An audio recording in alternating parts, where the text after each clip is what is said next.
For a long time I've been using SketchUp Make 2017. This free software has made it so easy for me to create models for 3D printing. The use of plugins made this great for me. However, some plugins are no longer supported in the free version. While I will still use SketchUp, I felt it was time to learn Fusion using the free personal use license. Fusion has a steep learning curve, which does put some people off using it. Over the last few years, my involvement in the 3D Special Interest Group within MERG has given me access to some great tutorials from other members of the group. So to get hold of Fusion, you're going to need to create an account for the Autodesk. So here you can see what the current https://www.autodesk.com, and here we need to create an account. Obviously you'll need to fill in these details, click I agree and create an account. So I'm back at the Autodesk.com website. I've now created my account and I'm logged into my account. So what I want to do is I want to find the product, in this case Fusion. We'll let this load in. Now a lot of people jump straight in and download the free trial. So this will give you a free trial for so long and then it will downgrade to whichever license you've got. Now what I'm going to suggest is if you scroll down this page, you'll see here we've got Autodesk Fusion 360 plans and prices. What I'm going to suggest is go to for individuals.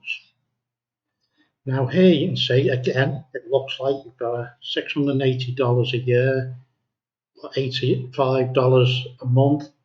But what I'm interested in is Fusion for personal use. So let's look at this. So here you can see again the options. So you can see if you buy the full version, this is what you're getting with this, or we've got the limited use version, and this is what we want. So I'm going to suggest we go get Fusion for personal use. So then we click on continue.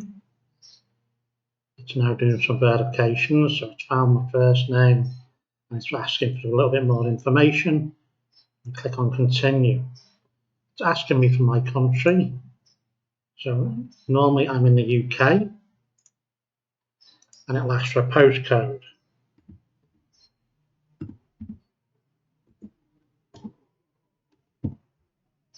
And we need to click on agree and then submit.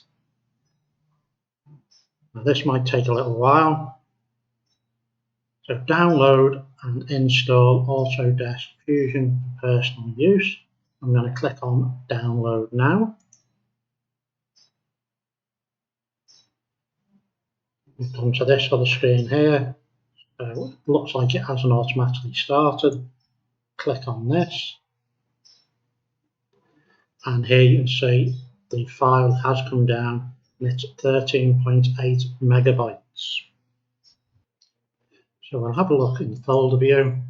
As you can see, I've got a number of exe files here because I've been practicing this for the video. So we want to start this one. So if I double click it, now I'm expecting a problem on my machine in a minute. It's going to go through a few checks.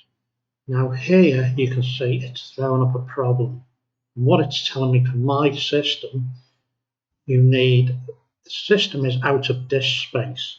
Please create 5.28 gigabytes of space before proceeding.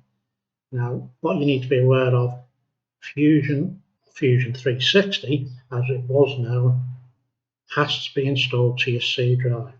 Now, in my case, my C drive is quite full, so I'm in the process of looking at putting a new hard drive into my laptop.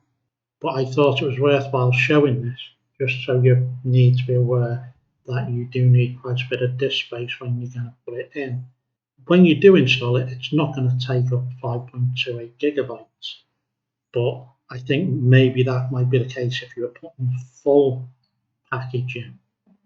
So I'm going to click on cancel this time. Just to let you see the problem I've got at the moment, I've got 2.83 gigabytes left of my 120 gigabyte hard drive. If I had had enough disk space, the setup would have gone through and installed the program for me, and then it would have been a case of we're ready to use Fusion.